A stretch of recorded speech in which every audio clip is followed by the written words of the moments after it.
Hi, everyone. Welcome to another episode of the Student Spotlight series, where we showcase some of the work our past students have done. My name is Michael Tong, and today it is our pleasure to have Sanchit Sidhu with us.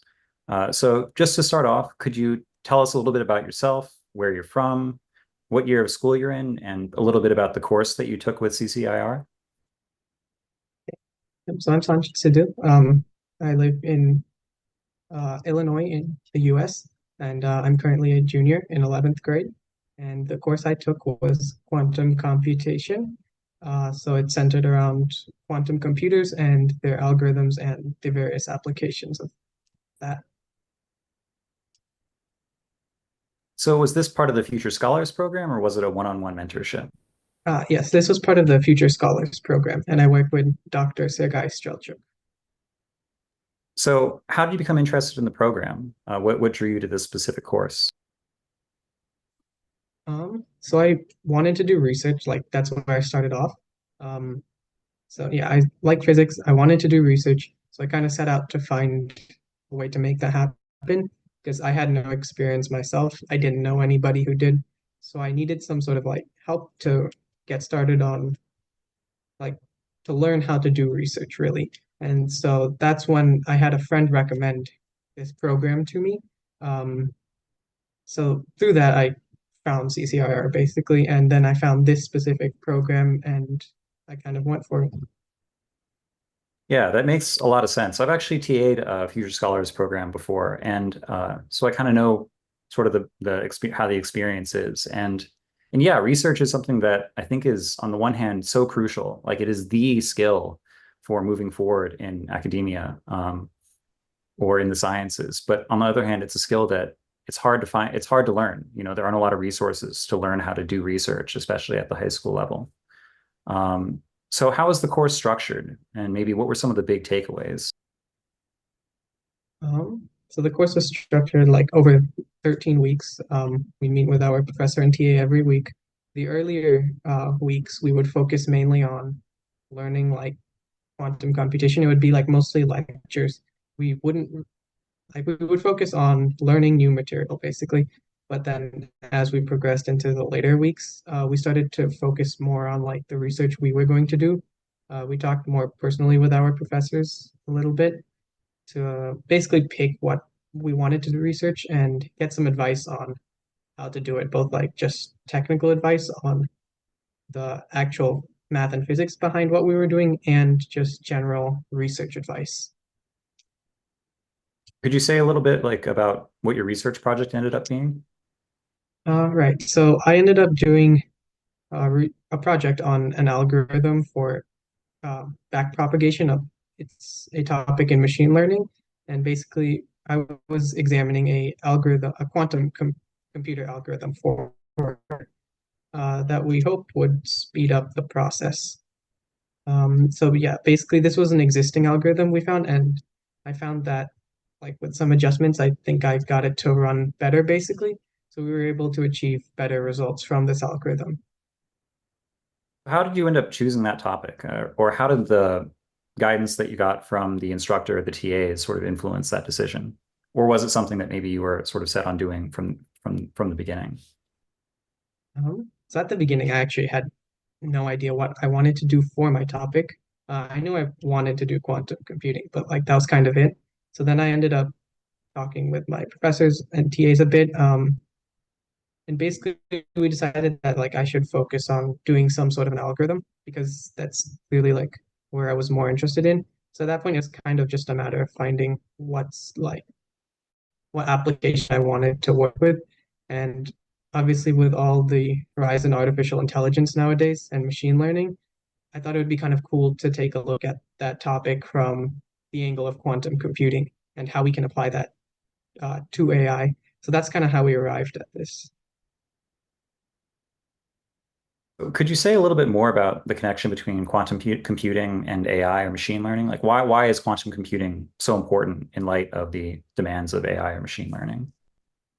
Right. So basically like artificial intelligence naturally has like it's very computationally intensive, especially the machine learning part. You're running a lot of calculations at once, so it's very intensive. And like the entire purpose of quantum computing to some extent is to allow for a lot faster computation. So yeah, quantum computing gives you that possibility. So that's why we were looking at taking a task that's normally very computationally intensive, but running it on a quantum computer instead so that we could speed that process up and basically, in essence, allow for building better uh, better artificial intelligences overall because they could handle better learning, basically. So could you say a little bit about what the key takeaways were, the key insights were at the end of the research process? Okay. So basically, at the end of our examination of this algorithm, we basically built a better algorithm, you could say, for backpropagation, and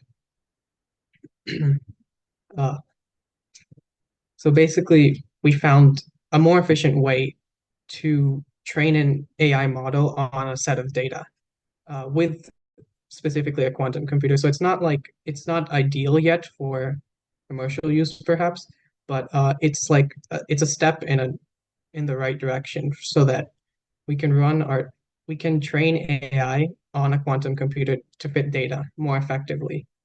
Um, yeah. So how did you approach the, I guess, the process, or how did you sort of begin doing the research for your project? So this was the part I actually struggled with like the most because I had no clue where to start. And then eventually my TA suggested to me that like we found this research paper, we found the algorithm I was talking about earlier that we wanted to take another look at.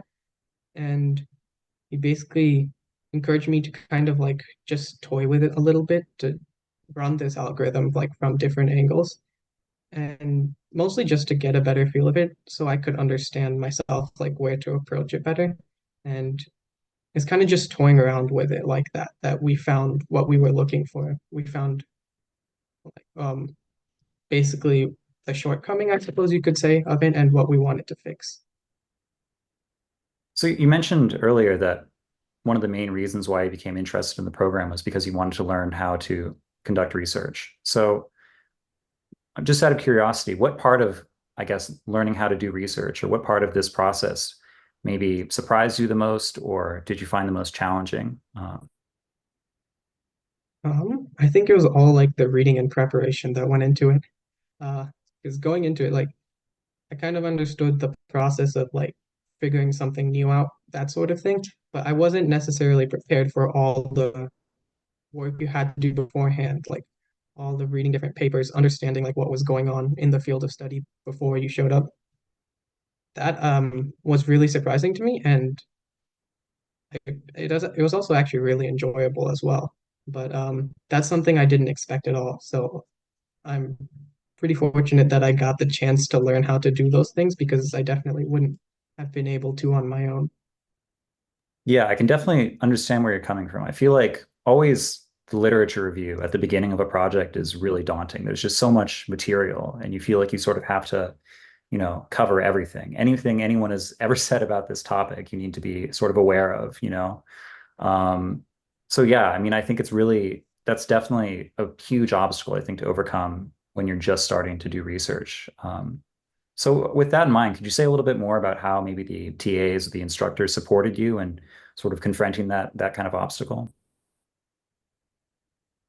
Uh, so like actually, as you mentioned, actually, the process of like finding what to read was difficult because there's obviously so much information out there. So the biggest thing my TAs and professors helped me with was finding how to search for good information, like relevant papers and all that. So they guided me to like the best databases. They had the best journals, and they even, to some extent, helped find me like some papers that I should start with, and then maybe look at references from there to continue reading. And yeah, that was really helpful because they also showed me how to find more papers myself instead of just like giving me things to look at. Do you think you could maybe offer some tips to future students on how to find good information or how to find the sources that you need? Um, the first like few papers are always like the hardest to find because you don't always know what you're looking for as well. And just hard to find a starting place. But if once you find like one paper to start with, it's easier to find more because you can kind of go back to the same source, and also because the papers often reference related papers. And so you can go to those and then from there find other references to the things you're looking for. And you can kind of just spread out like that. Yeah, I think that's a really good tip. I mean, I guess I think something to keep in mind for sure is that when you're reading a paper on a topic you're researching, the person who wrote that paper also did, a big literature review, presumably before writing the paper. So you can kind of take advantage of that work that's already been done, and mine the paper for references. I also find that that helps a lot. Um, so do you have any plans for what to do with your paper? Have you finished writing it? I've almost finished writing it. I'm still editing some last few things, and then I'm hoping to submit it to a journal and get published, hopefully. So what kind of support are you getting for the writing process? Because I know that's also something that can be really difficult. Right. So, because obviously writing a research paper is kind of different from anything else you might write in like school or anything, just because of the structure and the way you write things in. So it's really new, and so I had the chance to work with my professors and TAs, and they kind of showed me, like they showed me the structure, and we even had like a document from CCIR itself to like help with that to show us how to structure a research paper. So there was help with that. And then, like I said, they helped me a lot with the literature review, especially like both with finding things and then also how to put that down like on paper. And then it actually kind of guided me through the process a lot with like what kind of things are expected in like your abstract, your literature review, your procedures, all that. And then they also helped me check over small bits of my work to see if it was going in the right direction. So I think you maybe mentioned this earlier, but are you planning to submit it to any journals or conferences? Are you already looking, or is that something you're saving for after you're done? Um, So I haven't started looking at too many yet. I was kind of hoping to finish the research first, but yes, I do intend to go publish this journal in journals. That's great.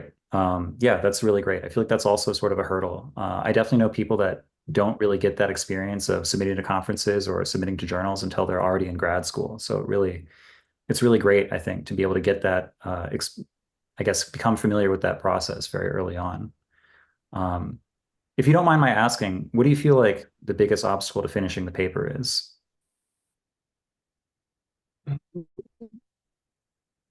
I felt like the conclusion portion of like the writing is really difficult because like um oftentimes like you write with an expectation of like what's lacking in the current research and what like future prospects are. And that I felt was like really difficult to nail down for me just because like, I did this research, but I kind of had trouble piecing it within like the larger community. Like, how does this fit into the body of research that's currently going on? So that was something I needed some advice with because I wasn't really sure how to put that together. Yeah, I mean, I asked that question not, not a sort of a question directed at you specifically, but because I feel like that's a problem that's so common for people at all levels. Like when you're, it feels like you're 90% done with a project, and then that like last 10% takes as long as, basically as long as the first 90% sometimes it feels.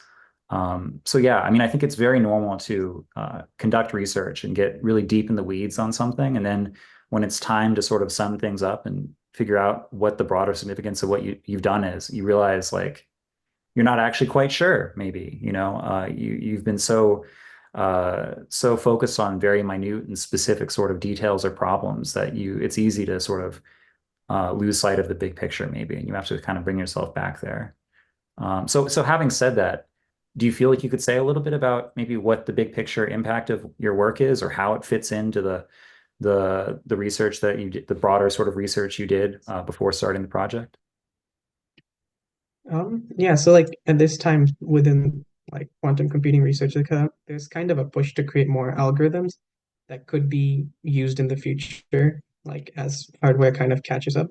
Because quantum computing, there's like a lot of potential there, but it's kind of a matter of making these algorithms, these possible techniques that we could exploit in the future because you'd want these algorithms to be more effective on quantum computers than like traditional computers. Otherwise, there's not really a point in using a quantum computer. So the work I did was basically kind of taking a step forward to creating an algorithm, a backpropagation algorithm specifically that could, like maybe with more improvements, outperform a traditional computer and provide that advantage for quantum computers in the future.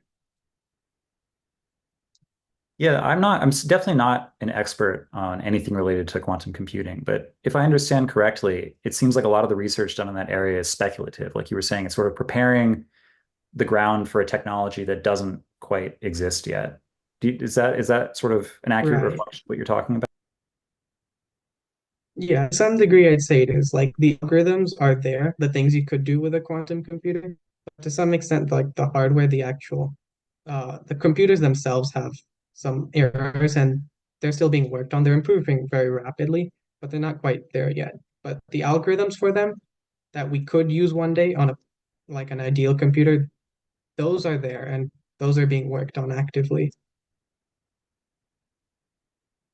Yeah, I think I mean, I think that there are similar cases in a lot of different fields. It's something that I think is really fascinating because I mean, I guess all these different types of research are very much interdependent. And one field can be in a totally different place than another one, even though neither is quite makes sense without the other.